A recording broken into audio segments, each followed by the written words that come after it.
Oh, yeah. Well, hello, everybody. Hello. Welcome to If These Walls Could Talk. I'm Wendy Stuart. And I am Tim Moss. We are so happy to be here with you. I'm happy to have Tim in the flesh. Yes, I'm here in person. Tim is here in person because, you never know what you're going to get these days. Right. Oh, my God. I hope everybody is doing well. My gosh, Tim, you were doing Rhode Island this weekend. Am I correct? Yes, I actually had to check my schedule to see what I was doing last Right. week. But yes, Ikevelli and I had went up to Providence, Rhode Island. We took our show 50 Shades of Gay. Wow. And we had an absolute ball. Margot Channing, who Joined you. yes, she lives up there, and she was our drag queen in our show. It was so much fun. Oh, it's always great when you're working with friends. Well, right? and we also stayed. Margot had offered for us to stay at her place, right. and we just had a ball. I had more fun off stage than I did on stage. Yeah, a sleepover at Margot Channing. Right, it was so much fun. By the way, Margot will be on our show later in August. I think is it August 23rd? I'm not because we're sure. going to be promoting her show here in New York, which is at the Triad. Right. Yeah, it'll be at the Triad in September. I think 9th, but maybe not. Yeah, you met costume designer who does the costumes for 50 Shades of Gay, amongst other things. Suze, who's in Massachusetts, had come over to see our show, and we had dinner that night. It was wonderful out on the piazza, and it was really a fabulous weekend. And also then on Friday night we had the night off, so we went to New Bedford, Massachusetts, and saw our friend Jesse Luttrell play the Pharaoh in Joseph and the Amazing Technicolor Dreamcoat. I was going to say Dreamboat. Joseph and the Amazing Technicolor Dreamboat. I was going to say Raincoat. Right. And Jesse's been on the show. And Jesse he's wonderful. tore it up. He does. Tore it up. He stole the show, as he usually does. Right. He's incredible. Right. And he's,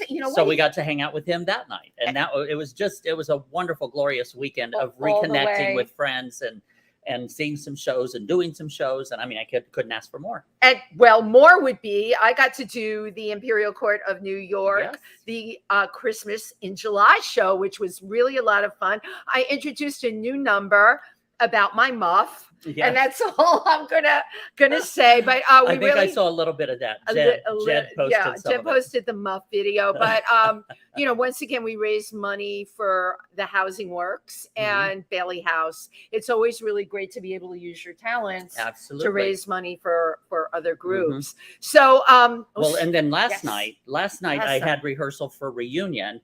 Reunion is one of my favorite scripts. The author had written this with me in mind, so it's just a perfect fit. It'll be August. It's the first weekend in August. I think it's the 4th, 5th, and 6th, Friday, Saturday, and Sunday. And it'll be at the Producers Club. But I really, really love that script. Really love that. I want to see it. I have to get tickets to come see it. And then Ike and I, on August 12th, are doing Bitter Betty's over at Red Eye. And you can get tickets there at redeyetickets.com/bitterbetties. Yep. And the cool thing about Red Eye is any show that they have there, you can order through their ticket service. And a certain percentage goes to LGBTQ things. So we try and keep everything like all in the family. It's all in the family. Last night here at the fabulous Pangea, what? This place was on fire. It was Penny Arcade's 73rd birthday. I got to tell you, she just got back from Brazil. She looked amazing, a color blonde that I don't even think they do here. You have to go to Brazil. She looked absolutely a Brazilian bombshell. She was a Brazilian bombshell, and of course, Pangea was on fire last night. I don't have to tell you this venue. The more people you have in it, this is definitely the more the merrier. I mean, I felt like I was in a big international scene last night. Well, because I was. Yes, absolutely. So.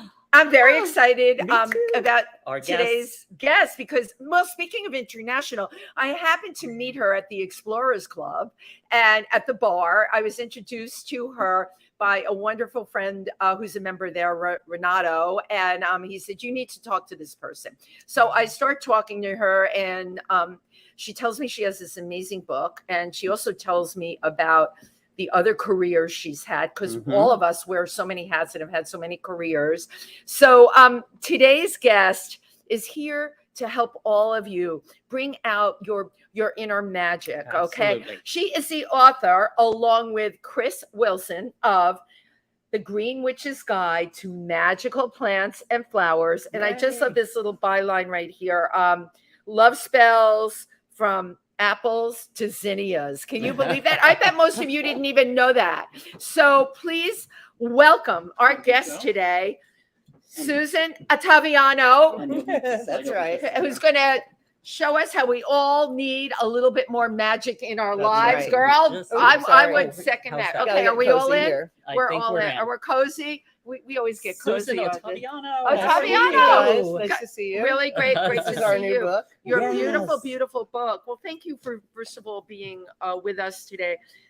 So the night I ran into you, you started telling me about this. And you and I and Tim were talking before the show. We all need, I don't know, a little bit more magic, a little bit more green, a little bit more nature, because it's become the world. And I'm a very positive. It's become very harsh.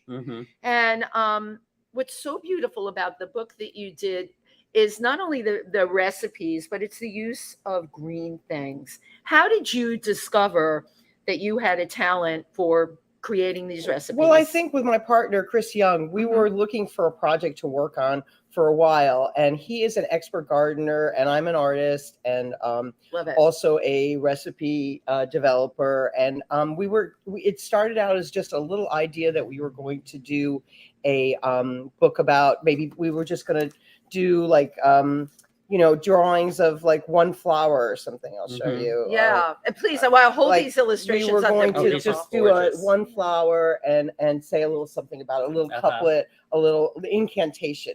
And then the whole book sort of took on a life of its own. And he, like I said, he's an expert gardener. And then I, have always loved flowers. And the band I was with, we have songs about flowers. Well, you got to tell everyone the band you were with. Everyone knows that. I was in the band Book of Love for all my life since I was very young.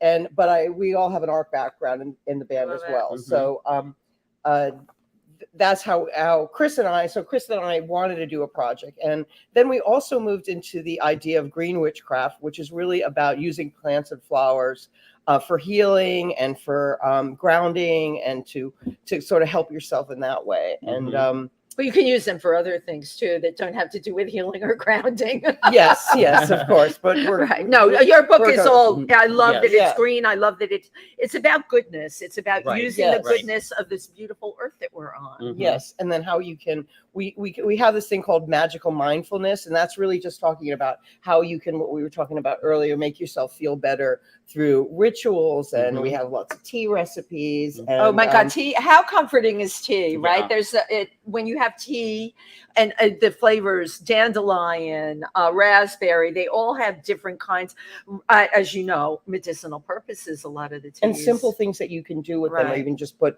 like basil under your pillow to get a good night's sleep, and to feel for protection and things like that. So I didn't know any of this. Interesting. Susan is just throwing. She's just throwing this out there. So this is like simple basil we buy in the supermarket, Yes. or does it have to be fresh? We encourage you to have organic, but like the especially fresh basil, or am I buying Yeah. it in the jar? well, you can also use it in the jar in spells, but if you can use organic and fresh in the recipes, that's They're more- better. are they Yeah. more Like powerful? fresh Yes, from the ground. and also like in some of our rose recipes, you want to use organic. You don't want to. You want to use things that are pesticide free Right. if you're ingesting them. Right. Yeah. Absolutely. It's just really amazing to me. I happen to know a lot about this from spending a lot of time in Africa, because those cultures use Yeah. medicinal plants for really just about everything. And also in the Amazon, you go to the Amazon, what looks to us like weeds growing everywhere. You go with one of the indigenous people, and that through your translator, they'll start to tell you, oh, this plant does this. And I'm looking at what just looks like a blade of grass to Right. me. Who knew, right? It's really quite amazing. Do you think there is more now a trend in society to use plants in this way? Well, I think especially growing older, all these kind of things, we're really encouraging people to sort of stop and smell the roses and really Thank you. get Oh, in touch with literally. it. Yes, I like in touch that. with your senses, and really through creating, like I feel like creating art is very therapeutic, and, Right. and we have one spell that's just about for the tulips, even if you're not an artist, just start drawing and look at these flowers and look at the shapes and look at I'm just trying to find it while I'm talking. Yeah, that's but, fine. Look at the shapes and set So up beautiful.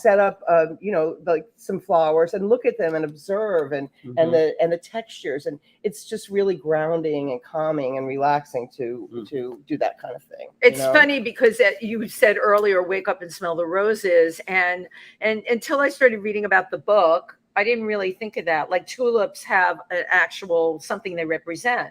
I never thought about that. Yes. What they would tell us a little bit about. The book is all about love. So all 26, and it's about, romantic love, but it's also about self-love and the love of your cat and just bringing more love and positivity to your life. Thank you.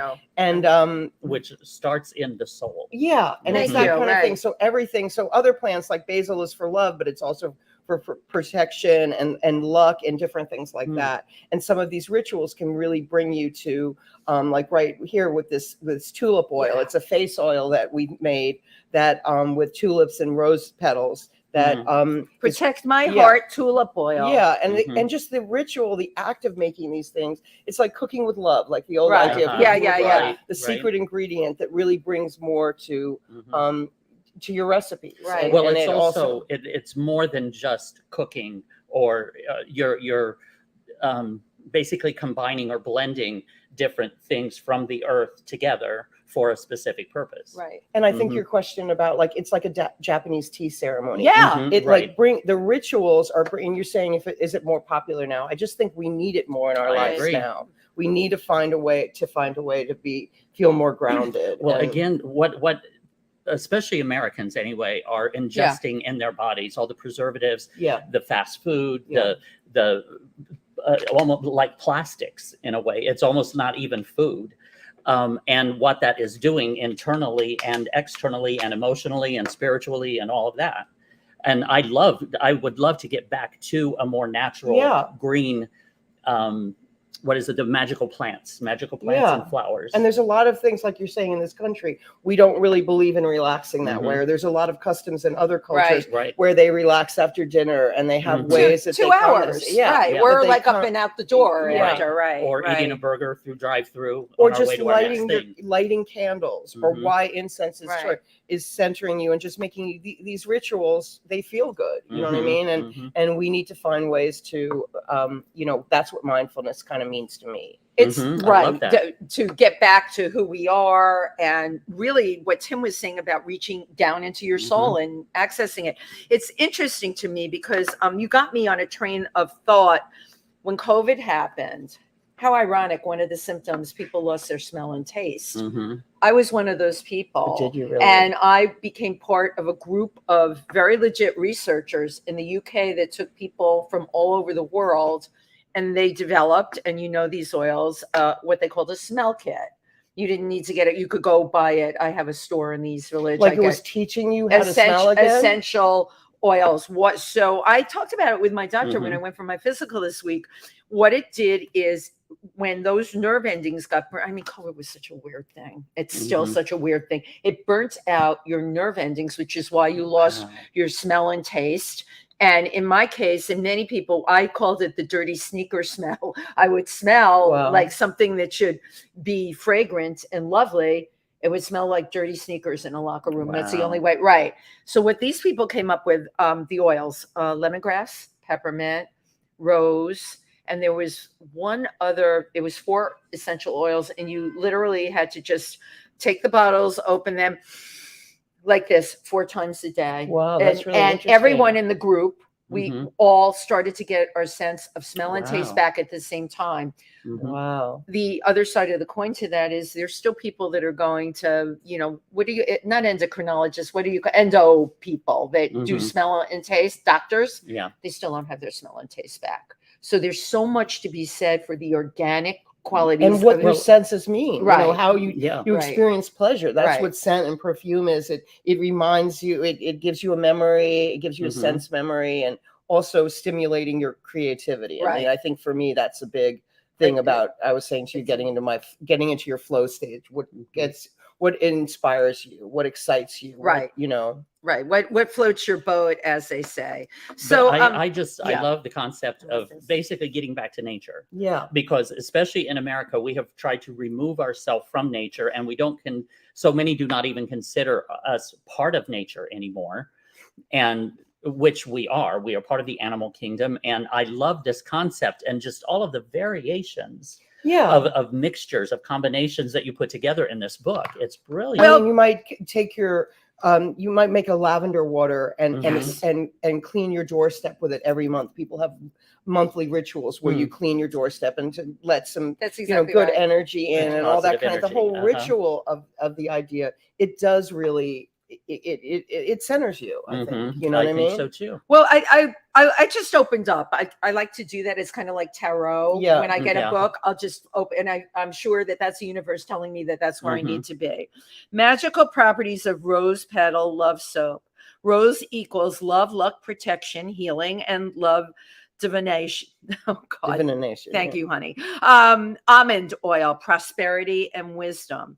Magical mindfulness tip. You make a potpourri, all right, with dried roses, rosebuds, lavender. These are all things that people can get. And then you put it by your bedside for sweet dreams. Yeah.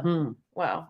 This is so like on my whole train. I have and we encourage people also to follow their intuition and to substitute. Okay, well, maybe I don't have the cloves, but I have some nutmeg, so that's sort of in the family. Why don't I just put that in there and not be all about the rules about that you have to do this to be. I mean, I think for some, like real more traditional witchcraft, it's like there's a lot more following of the rules, and I think for us, we sort of are a little bit like follow your bliss with it. I love it. Yeah, little Joseph Campbell in there.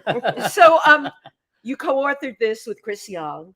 He's a plant expert. Yes, he is. So how does one become what is? Well, he just did it sort of naturally, organically as well. He just, he was actually a talent agent in New York City. I just love it. He worked at, for Comedy Central and William Morris and the Jon Stewart Show. And then he moved with his partner, who's the writer of Will and Grace, John Canelli. I love it. To the West Coast like 20 years ago. And then he started this amazing garden, but he's always been in touch with nature. And we've always had this together. Really kind of started with the garden. Yeah. That's where where the seed was planted. Yeah. And he also it started with Comedy Central. That was funny. It's pretty funny, right? And he actually had an experience when he worked at William Morris, where there was a woman. It was a very intense job, and there was a woman who worked in the cafe there that was a green witch and taught him how to do something with onion skins and to make a wreath with bay leaves and things like that to protect him from his crazy boss. Well, did it work? I think it made him feel good. And good. I love where you're coming from with this, because the other side would be to go after your crazy boss and eliminate him. This is, if you're protecting yourself, you don't need to worry about the other person. Yeah, and I think that's a really great point. Thank you. Where we are in our life, that's not what we want to do. Right. Is like go after people. We want to find out, we're sort of in there for the long haul now. Absolutely. And we kind of want to, find a balance. Yeah, find a balance. And I feel like love, if you send that out there, you're going to get it back. Yeah. The same way. If you start, we don't have evil spells or it's really about, building yourself up. Right. And that you'll do that with others around you. Well, when you build yourself up, also you have more to share with everybody else in a positive way. Now I'm looking at this stuff over here. Mama wants a nip. What? Okay. So this is what I made for you guys today. We served this at our book signing last week, and we were in San Francisco and in New York at Printed Matter, and everybody really loved it. And it's can I smell it first? Yes, sure. It's a strawberry vodka. Oh, I love that. Yeah, it's sort of like a limoncello, but with strawberries. And strawberries are really in season. So we have some fresh organic strawberries that marinated for a week, and then just a simple syrup. And I love simple syrup too. Yeah. I'm a sweet. I like sweet anything. This is great. I don't know. Let me switch this. I poured I'll yours take the big more one. and then mine. So what's the proof of this? Well, it's all vodka except for the simple syrup. But the simple syrup is like 1-to-1. You know what I mean? Okay. So Cheers. Cheers. I just totally love that. And another are we salute. doing the whole shot? You can taste it first Let and me see. taste I like to have the. I don't always like to shoot it. Oh my God. goodness. It's good, right? And she shot it. Yeah, it is. This one is That the is strawberry taste. delicious. If you are a person that And loves this is sweets, vodka? Wow. yeah, this would It's be in Oh, there. my Everybody's goodness. like, I don't taste any vodka, but it's in there. Let's have a second one. Okay. This is going to be a good interview. Yeah, It is gonna exactly. be a good interview. Wendy's going to be dancing Because on the when it tabletops deteriorates, I won't care. with a lampshade on her head. Yeah, Oh, just a little Oh, look, more. Tim, Thank there's you. a lampshade right over my head. Okay. All right. This is like It's really delicious. great. But it's been fun working on our recipes. And this was inspired by another podcaster we did. His name is Marshall from A Witch of the Southern Light. Mhm. And he was telling us about that he made this for Beltane. And I was like, strawberry is one of the herbs, one of the plants that are that's in our book. So that's why I was like, oh, this would be great for us. So we've been serving that at Mhm. our book signings. Oh, that's no, I love wonderful. it. And Yeah. I'm sure people have a couple of these shots. They're buying the book. They're buying it for their relatives, their friends. Now, I wanted to touch on a couple things. One was when people normally hear the word witch, they think Wiccan, Right. Yeah. and the folklore that comes along with that. What is the difference between A green Wiccan witch, and green yeah, witch? a green witch is a specific type of witch that's really using plants and flowers Mhm. in their practice. Mhm. So it's not as much about, I mean, sure there's like crossover for some Mhm. people and everything like that, but we're really just inspired by the plants and flowers. Mhm. But we're also inspired by the way that, taking back the word witch Mhm. and as more of a powerful, like one of the things in our book, we have a lot of Greek mythology, which is Oh, something nice. I've always History. been so fascinated Yeah. with. Mhm. And I actually read something yesterday and it made it a lot of sense because they really respected the god. I mean, all the gods are kind Yes. of crazy, Yeah, but right. Right. they really respected women, and the Mhm. women had a role Mhm. before the kind of the patriarchy. This is something I read yesterday about that took over, and then gods were not female anymore. Right. And so Mhm. and also the gods are very human, and the stories are so interesting. love So I've it. always been Mhm. fascinated with that. So in our Do You Knows and everything, like we really talk about like roses were supposed to grow where Aphrodite's lover Adonis died, Hmm. and then with the tears that were spilled from Aphrodite after he was killed by a wild boar, I think that's how he bid it. But her tears flowed, and that's where the roses grew. And there's Oh my Wow. God, what a Wow. beautiful story. Yeah. Except for the part about the wild boar. Yeah. There's always a wild boar. Foul animal. I love Greek mythology, and you're right. The history that can be woven into Yeah. this is really, really cool. Now, with Green Witch, is that something that goes back? Yes, it absolutely. Like I would imagine, Yes. because with the mixture of different herbs and Absolutely. Well, the witches were the healers, and they worked right. with. They were the wise women of the village, and Mhm. they went around with their herbs and like healing treatments and helped Mhm. women. That they tried to obliterate that, but that was what Mhm. they were. They really were the healers. the healers and the wise Mhm. woman. Right. And these kind of things, like what you might look at it as like what your grandmother Right. taught you, they make a lot of sense. I mean, Right. feverfew is good for headaches. Yarrow tea is also good for headaches, things Absolutely. like that. So, Right. we're not saying that you shouldn't see a doctor and take care of all that. We're not at all in that Mhm. saying anything like that. And we're also making sure that you don't eat any plants that are poisonous. Right. Right. We hate That to would not be lose good. you. So we note that everything that's Right. poisonous. You're responsible. Yeah. Hyacinths are poisonous, and a few Right. other things like that. Poinsettias are poisonous. Are they? Oh, I didn't know Yeah, that. they're Yeah. Mhm. yeah. Like I remember trying. No, I didn't eat one. No, but you have to but- watch about your animals. You do poinsettias. I never would have them in my house with all my animals. Mhm. Yeah, Yeah. there are no cats. And then there's other. I have a parrot. There's plants specifically that are poisonous to parrots, so I yeah. can't. But you're right. The whole aspect of which plants are poisonous and Yeah. which are not. Which Yeah. which the word which again. What is so interesting is I'm so happy that you and Chris did this book, because you're right. We really need this in our culture right Mhm. now. I've spent so much time in other cultures where this book is their total way of life. Yeah. They will use the plants that they have there. And I know what you said about going to see a doctor, but their doctors are, for all intents and purposes, the shaman or the witches. It's very much the same thing. Yeah. They do use rituals sometimes that are dicey. That's another thing. Right. But the whole thing about the plants healing is very much. And tribes, they have to learn to survive with what's available to them. That's exactly right. What from the land. Right. And they've learned that this one plant might relieve headaches or relieve some other illness or ailment. I learned in the Amazon, there's a plant there that for abortion.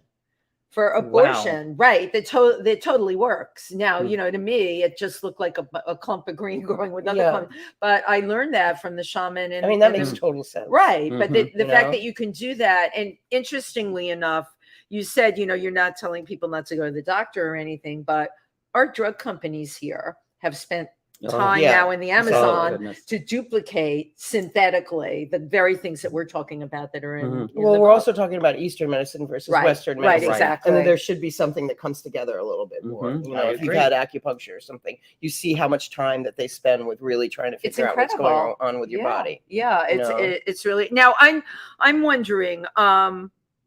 Let's talk about your music career. Well, I was hoping to go. So we've got Susan. Yes, Tim. We'll Ottaviano, go down the path. But I would like to go back a little further. So are you from New York City originally? I'm from Connecticut originally. Oh, okay. Yeah. And then we all of us in the band went to art school, so we have a really more of an art background than a traditional music background, which most actually pop musicians probably have in a lot of ways. And then we got together and we formed a band when we were in college. And that Book of Love. Yes, it became Book of Love. That is the band that became Book of Love. Which I remember that, of course, that band. And Lauren is married to my friend Skip's friend, who's Blair, right? Who I met like 10 years ago. I met her for the first time, and I remember I said, "Wow, the Book of Love! I loved what you did." Thank you. It's so funny that we fast forward to now, and here we are sitting, and we're having. I think it's all the same thing. It is, I just think I've really been doing the same thing. It's like writing the same song, writing. You sort of take you kind of have your voice, and then you sort of take it to everything that you do. So maybe everybody else might think it's really different, kind of but like I your don't. signature on everything. Right. It's as you said, you have an art background, but you guys became very successful very quickly. With the song Boy. Yeah. And we had a song called I Touch Roses, which again is the, and then at our book signing last week at Printed Matter, we also have a song called Witchcraft, which I didn't even write. Ted, the leader of our band, wrote Witchcraft. With the same last name as you. Yes. And how did that happen? We're cut like cousins, but from the old country, really, not in this century or universe or something like that. But we became friends in high school, so we grew up together. I've known Ted for over 40 years now. It's amazing. Now, in school, you went to school in Connecticut, right? Did you have high school? Did you have musical abilities? We got at that time? together. Did you find that? Yeah, Ted was very much self-taught. He was always just like amazing. That one of those Brilliant people that could play anything. And then we met again, like when we were in high school, because we were all going to art school. So we had a teacher that sort of supported us and went to art school together. Do you know the photographer John Dugdale? No. I know the name. I know. Yeah, same here. I know he the was name. Also a part of our gang. Nice. So from Connecticut. And you have to tell us the art school.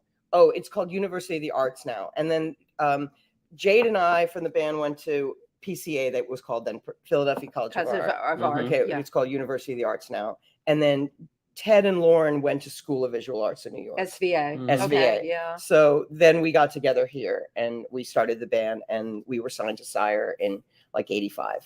Wow. And how long did it take to get to that path to sign? Well, when you're like 20 years old, you think it's taken a long time. Signed by 21. We were pretty lucky. You know, we had we were able to, but the song Boy still, stands up today. It was on Ted Lasso a couple of months ago. Nice. There was another one of our songs, and there's a show. Remember Angeline, the person? We had a song in that. That was the end of last year. So nice. It keeps, raging on. But it's a gift that, so, and this is not me being nosy, but being that we're in the middle of like the Screen Actors Guild strike and all of usages are coming up for grabs. Did you early on in the game sign contracts so that, paying it forward where you're able to get residuals on all that now?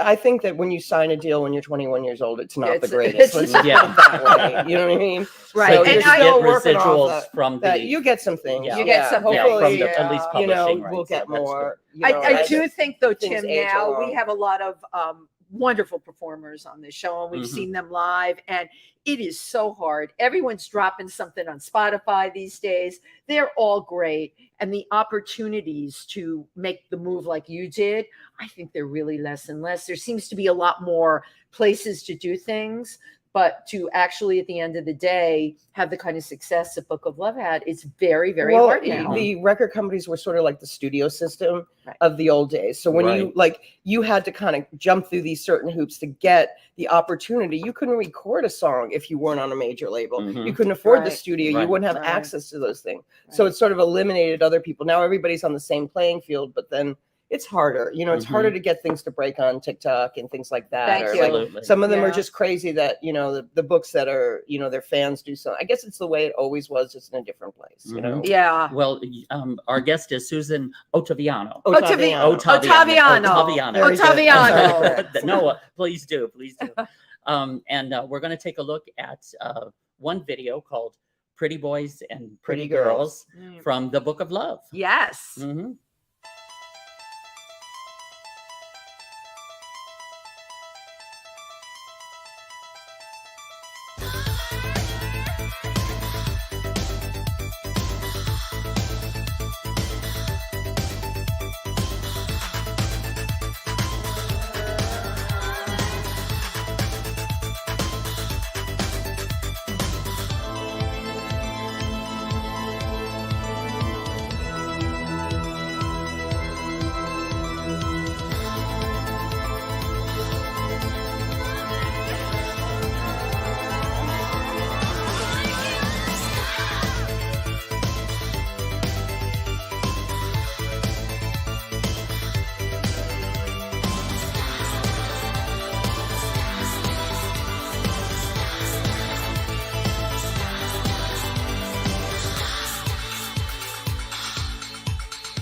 Thank you. Wow. Susan Ottaviano. That was Wow. fabulous. From the Book of Love. That was Pretty Boys and Pretty Girls. And there was a very historic relevance to that particular song. Could you explain? We were told recently in an article about AIDS that this was the first song from a national act to address the AIDS crisis in 1988.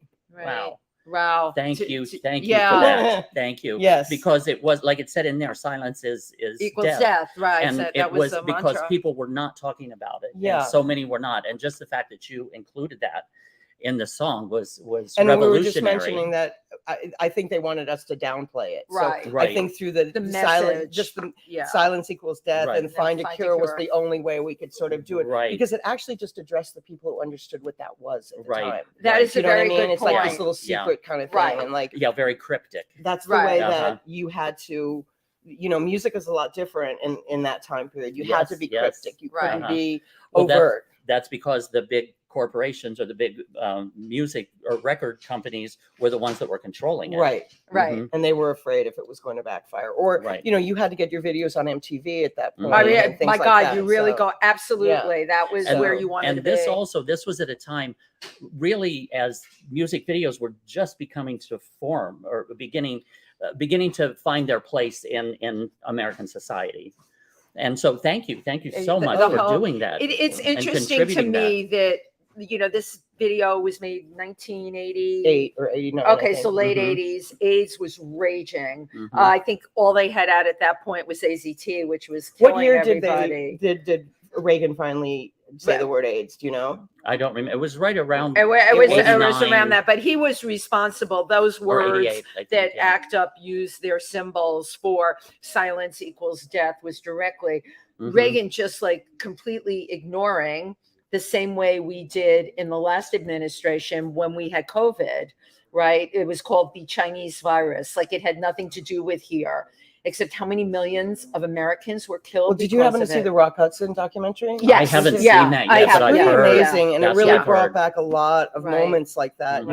It was really early. He was sick in '85, and just what was going on, and just kind of brought it all back. All they had at that time was AZT, and almost everybody who took it died. Most people didn't survive it. But thank you for having the chutzpah to make this video. When you did, and to your point, the record companies, you could do a little innuendo, but you couldn't come out and make a stand. Definitely. Yeah, you couldn't come out and say AIDS sucks or anything like that. Which is what ACT UP did. I mean, they laid down in front of St. Patrick's and worse. And I don't mean by the worse. I mean, they were activists. And they really called the shots. But thank you for your contribution. It's a wonderful piece. And to me, knowing what this book is about and then seeing the beautiful flowers in there, the bees. How funny is that? Right? It was kind of like a prediction. I think a lot of things are just sort of things that you that you relate to and you're inspired by it. Right. Now, can you tell us a little bit about the song Boy?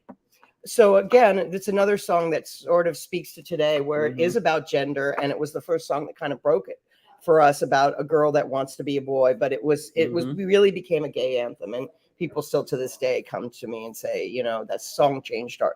I mean, we're not the biggest band in the world, that's for sure. But what we've changed, we've made an impact on people, and that's what's really important to me at this point, and to do something like that. And again, how relevant it is today. Yes, that's amazing. But when you do things from the heart, I think the same thing. Right, you do it from the heart. We were writing about our life in New York, right, and that's what the songs are about, and that can resonate. This book is about everything. We didn't have much supervision on it, so it's just everything I'm interested in, and we just put it in there. And maybe that's all we can, any one of us can do, is just kind of like do our thing and hope that other people can relate to it. But maybe we've all evolved at this stage of the game where we can it's the thing that interests us, Yeah. and it's our agenda, and the time has come where we put that agenda Yeah. out there. I'm a very different person than I was even 10 years ago. I'm a different person than the one I was at the beginning of the pandemic. Oh, honey, I'm a different person since I woke up this morning. I'm always trying to grow and evolve. Right, Tim is right. It really is about that at the end of the day. But I do think you reach a certain stage in your life where you're not afraid to push your agenda forward, your belief system forward, to do the good in the world, you know, because you become more confident. Let's face it, you know, when you've been around the block once or twice, it's very interesting to me.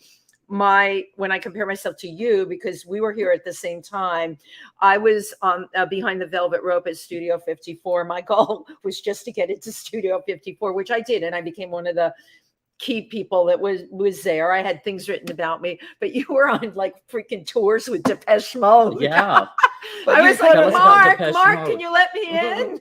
Well, you're just trying to survive. That's the whole thing. It was a very exciting and amazing opportunity. Right. And it was a wonderful experience. And they were a great band and somebody I admire. They still have their integrity and they're like superstars now. Right. So it was a good how cool. Yeah. And so you would walk out on stage to like thousands of people. Tim, right? Right. Well, and did you get like at that time, did you think, oh, it's always going to be like this? Well, I think the thing is, it makes you like, anybody who's in the arts, there's so much humiliation and there's so much like rejection that you are just like have to be, if you're not a survivor, you just kind of can't do it. Right. So you have to know that, like, so in a way it's the opposite. Like you said, you know that like whatever you do, it's going to go up and it's going to go down. You have to feel good about it. You got to feel good about yourself and enjoy the moment and enjoy it while it's happening, but like just not take it too seriously. But consider, I want to, you know, when I get down, it's like, why am I doing this? I think I'm doing something important. I'm not really not, but you've got to kind of like, you know, stick with your vision and try to put it out there and try to, you know, against all odds. Right. It really is against all odds. It's a matter of just being truthful to yourself and your soul. Right. And just doing what you let the universe what inspires guide you. Don't you see an artist? Recently, I've been interested in this female surrealist artist. Her name is Lenora Carrington. Okay, I don't. And she was a girlfriend of Max Ernst for a little while. And, wow. You know, a lot of times that's the only reason why we remember them, unless they're like a girlfriend of some guy. But it's so beautiful, and the work is so inspiring, and there's just always something new to learn. And by what you were saying, like, how do we want to spend the rest of our life? Do we want to continue to grow and learn, or do we want to, like, I don't know. Well, but it's interesting because, you know, you shot your wad very young. You shot your wad very young. I mean, look what you did. And then when that wasn't going to happen, you reinvented. We're all about reinventing. Yeah, but you double back. But a lot of people realize, and guess what? They're so stuck they can't get. Yeah, but that's where life looks, and shit happens. Shit happens. Like, you know, like, welcome to the Shit Happens show, because that is the God's honest truth. You know, what are you going to do? Like, you know, it's not the, and the world has also changed since then. Nobody stays at the same job for their whole life. Absolutely. You know what I mean? It's just not. You could, you know, be making tons of money and get fired for like a 23-year-old now. Right. So you kind of have to. I think it gives you like it actually protects you, because now I know I could lose anything at any moment. So it's kind of like just you're like, screw it, I can lose anything anytime. So let me just go. So I'm not invested in my image or anything like that, because you know what I mean. You can get a terrible review, or you can be like knocked down in a second. So that it's really good that you understand that, though, because a lot of people define their self-worth, my God, in our industry by what's perceived as success, you know? Well, you still do sometimes. I mean, it's hard to absolutely. But for me, I try to see the source. Yeah. Like who's saying the opinion. And and a lot of times that diminishes, you know. That's nice, thanks for sharing. Bye. Yeah, right. It means nothing to me. But bye. How did you get involved in food styling? So then after my band career, when I was kind of looking for another career, I was getting involved in, you know, trying to do my art, trying to do my painting and everything like that. And then a friend of mine that was and I was cooking and entertaining for everyone. And that was sort of you were unemployed. I love her already. That's what, I don't have a job. I'll just cook and entertain and invite so everybody. I enjoyed that, and I enjoyed, like, I'm more of an intuitive cook, really. Somebody, you know, that more than a baker, goes with what you have here. And so I started to do it, and people were like, you should work in the food industry. And I felt like, oh, I don't know if I can do that, you know.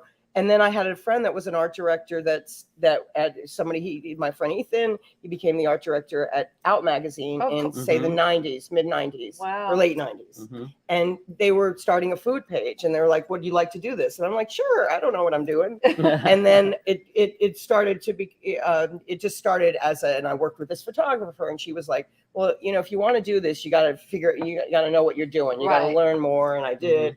I apprenticed and I went to cooking school and I learned more. Okay, so this was you didn't just step into this. You had to really have the background. Well, I got you got the opportunity. Yeah. That's a good point here. She got the opportunity and then you did what you needed to do to make yourself good at it. And it's a combination of like the first photo shoot I had, I got there and it was like all these soups, right? So I got there and I had my soups in Tupperware containers. And I said to the photographer, I'm like, so there's a food stylist that's putting it together? And she's like, you're the food stylist. And I'm like, yeah, okay. I know that. Yeah, accept the offer. Right. And then I put it, and then you just kind of have to jump in, but then you have to do your work, Yeah. Right. And it's still like that. It's harder than ever. See with this book, I could see like a season of television. Oh yeah, definitely. A cooking show. We've been doing. We've done like 15 shows already. Oh, okay, good. And it's been great. We did this we were in California last week. We had the vodka. I had this green goddess dip. We've been making basil pesto, so it's been fun. But I think Tim is talking about a series with you and Chris. We really should do it. What you do, I mean, the two of you talking while you're cooking. Yeah. It's funny because I was hoping that my illustrations could be in a magazine and I don't have to do this anymore, but it doesn't look like it. It doesn't look like that's what's happening. Suzanne, you always have to do this. But I really no end to this. But there's no magazines, you know what I mean? So it's really not, it's not the same thing. And then here we're just doing this, TV shows and everything like that. And I'm just like, okay, here we go. Yeah, here we go again. So that I can go back and, hopefully we're working on an Oracle deck now. Oh, sweet! Yeah, fabulous. Yeah. That would be not great. like a traditional tarot, more like like a symbol, like symbols, different things like plants, animals, things like that. But then I can go back into hiding and I can work on the illustrations again. But it looks like for the time being. Can you show the book again? Yeah. Here we go. The Green Witch's Guide to Magical Plants and Flowers. I'm going to hold it. Yes. Up there for you. This really is Susan Ottaviano and Chris Young. And Chris Young. Did I get that right? Yes. Good. And Chris Young. Right. And Chris has the easier name. And I was so worried about saying yours correctly. I called him Chris Wilson at the beginning of the book. Chris, I apologize. Chris Wilson is somebody, right? Yeah. Yeah. I can't remember who, but I don't know where that came from. But it's a fully illustrated book too. That's the whole thing. It's 26. And then all the pages are illustrated and stuff. Right. Okay. No, I was looking at. There's a recipe on the back of this one. Looking at the recipe. Here, we got a recipe right here. This was. It was like, I could make that. Orange. But you glad magical cake. Yes. I did mention that all of our recipes are vegan, but you can make them vegetarian. Sometimes because my question was, it says 1 cup of organic sugar. Yeah. I have like regular sugar. Yeah. It'll still. Absolutely. You're going to hell for that. Yes. I mean, we're suggesting organic, but I'm really into substitutions, and I'm into what you have at home. Like make your pesto with parsley if you have a whole lot of parsley and try. Because I was just looking at this and I was like, oh my God, I could make that. Yeah. All these ingredients are pretty much available to me at home right now.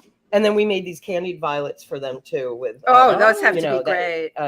With edible violet, they should be pesticide free. The violets, to use it, but it's been fun, And then the other properties that something like this, is there something behind it? Like it will. Yes. So for every plant, so orange, you were talking about the orange cake. We have the magical properties of what's in the recipes or what it's for. So you'll be like, this is a willow pick. I like this one. This willow. Is like talking about sitting outside under a willow tree and having a picnic. And you can put a willow branch under your bed too. That's what that one says. And then we have, for every herb, we have the magical properties of that particular thing. So this one for willow is love, protection, fertility, and healing. And then we usually have a spell for every chapter. This is a moon bath. Do you know what a moon bath is? No, and I saw that word before, a moon bath. You go outside naked under a full moon, and you. Tim does that all the time. I took moon baths and didn't even know. I'm at George Washington Bridge, the night of the full moon. And you can make moon water too. You can put. I've you heard put of some that. water out on the night of the full moon, and then you use that water in your spells. It's supposed to be infused. Yeah. But it's been fun to create all the illustrations for this. And have you ever? I didn't have a chance to go through everything in here. Did you? Do you have anything that's got to do with using rocks? No, but like I'd like to do. We do a little crystal stuff, but not too much. We kind of had to. We were trying to sell a property, and I have a friend that does this, and he brought over rocks. That's beautiful. Right, it was, and we were on the second floor of the loft we were trying to sell, and he had not moon water, but another water. It was organic water, not that you bought in the store, something that was infused. Yeah. And then we put the rocks into it, and then he took the rocks in the jar and went over and put it in the cupboard, and I said, okay, now what do we do? He said, well, that's it. I go, what do you mean that's it? You don't have to do anything else. Now it will attract a buyer for the loft. And this is a true story. And a week later, these two brokers, we couldn't unload our loft for anything. These two brokers got off the elevator on our floor and said, we were selling something in the building, and we just heard that you might be looking for another broker. And they were perfect. And so that happened from my, And I think you're like, that's the whole thing about, manifesting this energy out, sending this energy out, that you're looking for something and trust it. Yeah. Right. Like it's like a karma. You're going to do something nice for someone. So I'm curious, at any of your book presentations, if you've ever had anyone in the audience it's like reacted in a crazy kind of way to what these suggestions are. Well, I think that maybe the more academic witch community is a little bit more like they do want to follow the rules a little bit more. I'm sure what I'm saying right now is not something that they'd even really like at all, but I feel like my idea is more about, like that's what I feel like the art witch, where it's more like individuality, following your bliss, using this practice to make your life better. Right. But it's a template. Thank you, Tim. To follow. He always finds the right words. A template to follow to give yourself a better life, a more nurturing life, a healing life. Like what you're saying about the rocks is a perfect example. Yeah, did this exactly happen? That's not really the question, I think. You know what I mean? Like it's a positive thing, and you did a positive thing. Ritual that we did. I'm a huge believer in this. Of course, my friend Daniel Simmons, he doesn't tune in, but Daniel does not believe in any of this. And when he was between apartments, he was staying in our apartment here in the city, watching Robin Bird and eating ice cream. And every time I would bring up anything that he called woo woo, he just doesn't believe that any of this works, that the intuitive, how do you reach people like that where you don't? Well, I guess it's all depends on what you want in your life. I mean, being creative is sort of the template of my life. That's what makes me happy. So if I can continue to do drawings and I continue to live more of an artist life, I'll be a happy person. And these things, like what I was saying, lighting the candles, that's just that ritual. It's almost even like you're taking it, how you take the first sip of something and you're like, it calms you down. Well, it's not the alcohol yet. You know what I mean? You're you're kind of grounding and centering yourself, right? Yeah, because it's how it hits you at that moment, and it's what you need at that moment, and it definitely changes you when you do and taking care of other people, cooking for someone, taking care of them, doing a ritual that you think that they're going to, appreciate. I mean, it how it benefits you by being kind to others. Well, I hate cooking, Susan. Okay. hate. I had a cooking show during the pandemic called Pandemic Cooking with Wendy. I had COVID. I couldn't smell or taste. I made recipes. I have no idea what the hell I put in there, and people made them. I am very into the medicinal properties of plants and flowers. And well, there's not one way to be creative. Right. You know thank you. And that's a perfect way to put it. Everybody has, when Chris talks about some of the plant stuff, I live in Manhattan. So, I mean, I've always wanted to have a garden, but, they don't do so well here, Right. But you know, whatever like medium, it doesn't really matter. It's the way that you sort of, you know, choose manifest your creativity, walking, right? Mhm. Walking, right? You know, that kind of thing, things that make you feel good. Now, have you incorporated in your spiritual life animals in any way? Yes, absolutely. Oh, so tell me about who your animals are. Well, right now I have Circe's my cat. Circe. Mhm. And Circe was the witch in the Odyssey. Yeah. And I just got her over the last year because I lost my dog about a year and a half Oh, ago. sorry. But I think I'm developing a cat personality now, and I'm really enjoying her at this time in my life. My son just went to college a year ago, so the cat's sort of fitting. You're an empty nester. It's you and Circe. Yeah. Well, I became an empty nester this year. My daughter finally moved out at 30. I thought it was never going to happen. But my animals, a lot of what we talked about in this book, my animals are everything to me. They perform the act of healing for me. That's what Chris is like with his animals. He has, and he has rabbits. I have rabbits. And he has cats. And he has, his dog just passed recently, but he's all about his animals. Yeah. So it's interesting, you know, the people, and I think that's where there's no accidents, kind of like the people who get together, right? I'm telling you. Absolutely. Yeah, and that's why, like you were mentioning earlier about people who might be closed off to the idea. They are.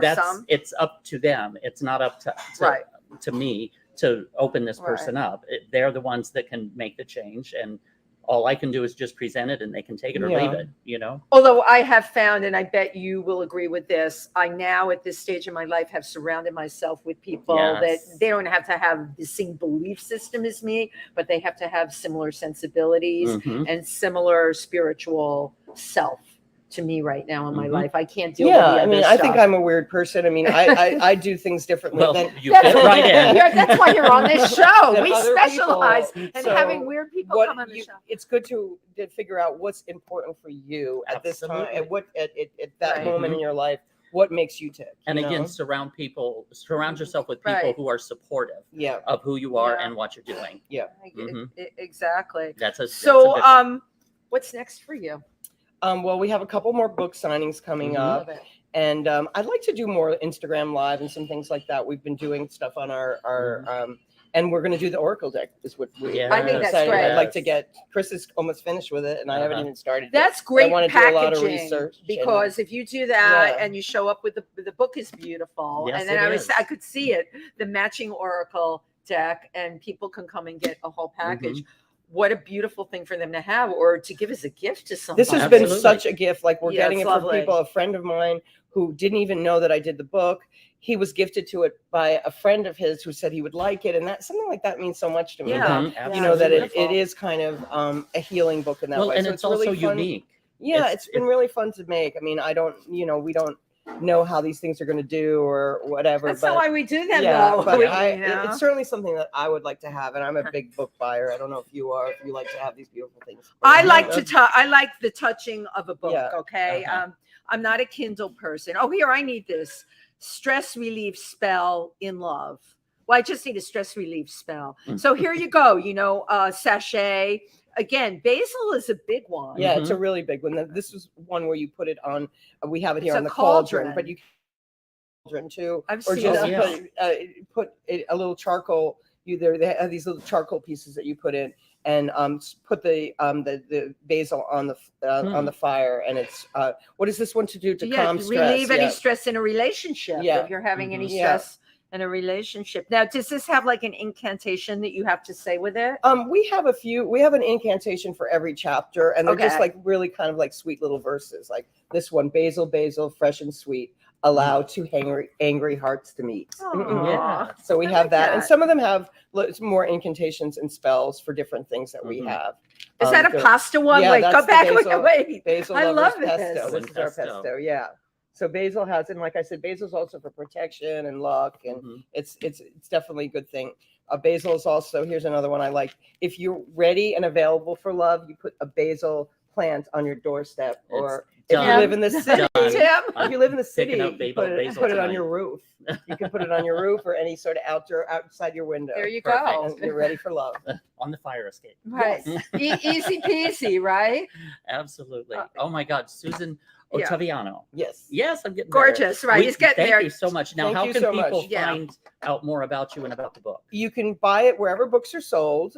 It's at Printed Matter right now. I know I signed a bunch of copies, so you can get a signed copy there. nice. Yeah. Love it. And follow us on Two Green Witches, the number 2. Ah. Green Two Witches. Green Witches. And we're doing a .com. lot of things. No, it's that's our IG and that's our TikTok. Okay. Two Green Okay. Witches. Two, You can follow it. two green But witches. please check out the book. I think you'll like it, and Absolutely. it's a great I gift. love it. I and just thought of your next, right? It just so I get hits Oracle, on things. Yeah. Well, we've got the Oracle, we've got the book, this cafe, the Okay. Green Witch Oh, Cafe. yes. Well, we all love that kind of witchy cat. Like The Green Witch Cafe, it's a no-brainer. Almost like, and it has to be downtown, like Greenwich. Yes. Green Witch. you Right. know how much work that is. But like, No, I know. I always think of things that are a lot of work. But don't we all have this fantasy about having a little books? I don't know. Does everybody Yes. have a little Yes. bookstore, a little cafe? The, Absolutely. the you little know? thing that's Yeah. your own. And, Yeah. and people come in and you Yeah. get to talk yes, with them. Yeah, exactly. Tell them. It's a But total it was thing. that Yes, that picture of is the linguine with the basil that made me The think of pesto. that. Yeah, with the pesto. How cool is that? You know, you have a different dish, a special dish every day. Yeah. Well, Well, it then would you have be- the Oracle deck for sale. Yeah. We talk But about. also, it depends on what the person's going through. Like this one, Yeah. you're looking for love. Here's the pesto. With, I you know, love oh, that, and you Tim. need this. They would have, they could order different things. So depending we on what are they're the going wise through. women. The wise. The Yeah. wise women. Fire your therapists. You don't need them. Come to the Green Witch Cafe. We will satisfy all your needs and desires. That's funny. There That's you great. go. All right, I'm Oh, fired. Susan Thank you Ottaviano, so much. Thank you so for much. such You're a the so much best, for and I'm having so us. This glad was we met. Yeah. fascinating. Oh, thank you Absolutely so much. fascinating. Absolutely great. Thank you, We everybody, thank for you. tuning in Bye. today. You can get the book. It's easy. And I have to tell you, the size, the illustrations, it is perfect. Something that you can open up anywhere in your kitchen, Mhm. give to a friend. Keep on your bedside. I Your love it. bedside Keep it on table. your bedside. Thank you, everybody. All right. Bye-bye. Bye. And bye-bye. Bye.